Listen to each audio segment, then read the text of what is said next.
We want freedom by any means necessary. We want justice by any means necessary. We want equality by any means necessary. We want it now, or we don't think anybody should have it. So whatever kind of action program can be devised to get us the things that are ours by right, then I'm for that kind of action no matter what the action is. I don't think when a man is being criminally treated that some criminal has the right to tell that man what tactics to use to get the criminal off his back.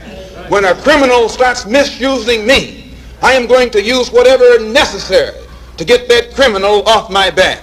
And the injustice that has been inflicted upon Negroes in this country by Uncle Sam is criminal.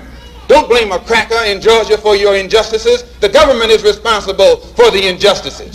The government can bring these injustices to halt. And what you and I have to let the man know is we are peaceful people. We are loving people. We love everybody who loves us. But we don't love anybody who doesn't love us.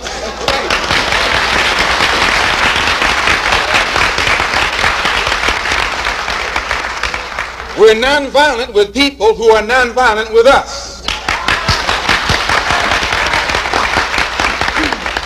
But we are not nonviolent with anyone who is violent with us.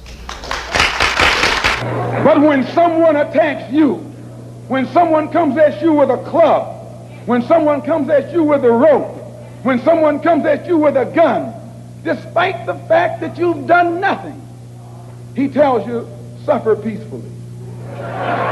Pray for those who use you despitefully. Be long-suffering. And how long can you suffer after suffering for 400 years? The most disrespected person in America is the black woman. The most unprotected person in America is the black woman. The most neglected person in America is the black woman. And as Muslims, the Honorable Elijah Muhammad teaches us to respect our women and to protect our women. And the only time a Muslim really gets real violent is when someone goes to molest his woman. We will kill you for our woman. I'm making it plain, yes. We will kill you for our woman. We believe that if the white man will do whatever is necessary to see that his woman gets respect and protection, then you and I will never be recognized as men until we stand up like men and place the same penalty over the head of anyone who puts his filthy hands out to put in the direction of our women.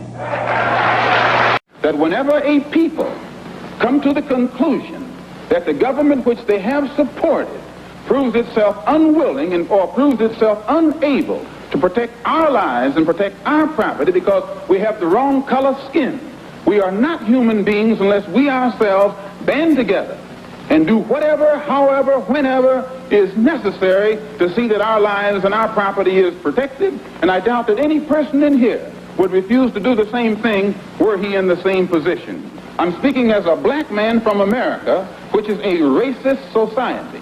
No matter how much you hear it talk about democracy, it's as racist as South Africa or as racist as Portugal or as racist as any other racialist society on this earth. The only difference between it and South Africa preaches separation and practices separation. America preaches integration and practices segregation.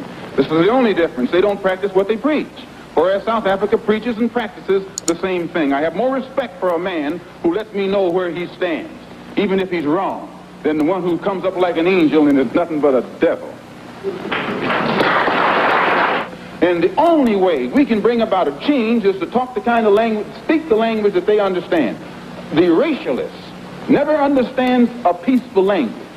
The racialist never understands the nonviolent language. The racialist, he's spoken his language to us for 400 years. We have been the victim of his brutality. We are the ones who face his dogs that tear the flesh from our limbs, only because we want to enforce the Supreme Court decision. We are the ones who have our skulls crushed, not by the Ku Klux Klan, but by policemen, only because we want to enforce what they call the Supreme Court decision. We are the ones upon whom water hoses are turned with pressure so hard that it rips the clothes from our back. Not men, but the clothes from the backs of women and children. You've seen it yourself.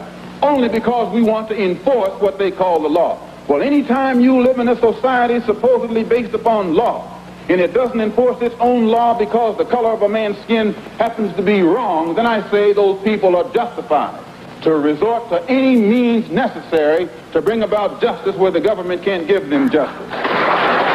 Let us remember that we are not brutalized because we're Baptists. We're not brutalized because we're Methodists. We're not brutalized because we're Muslims. We're not brutalized because we're Catholics. We're brutalized because we are black people in America. They put Moses in jail. They put Daniel in jail. Why, you haven't got a man of God in the Bible that wasn't put to jail when they started speaking out against exploitation and oppression. And once the white public is convinced that most of the Negro community is a criminal element, then this automatically paves the way for the police to move into the Negro community, exercising Gestapo tactics, stopping any black man who is on the sidewalk, whether he is guilty or whether he is innocent, whether he is well dressed or whether he is poorly dressed, whether he is educated or whether he is dumb, whether he's a Christian or whether he's a Muslim. As long as he is black and a member of the Negro community, the white public thinks that the white policeman is justified in going in there and trampling on that man's civil rights and on that man's human rights. Who taught you to hate the texture of your hair? Who taught you to hate the color of your skin to such extent that you bleach to get like the white man? Who taught you to hate the shape of your nose and the shape of your lips? Who taught you to hate yourself from the top of your head to the soles of your feet? Who taught you to hate your own kind? Who taught you to hate the race that you belong to? So much so that you don't want to be around each other. No, before you come asking Mr. Muhammad, does he teach hate, you should ask yourself who taught you to hate being what God gave you.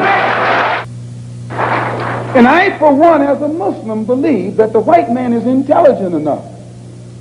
If he were made to realize how black people really feel and how fed up we are without that old compromising sweet talk.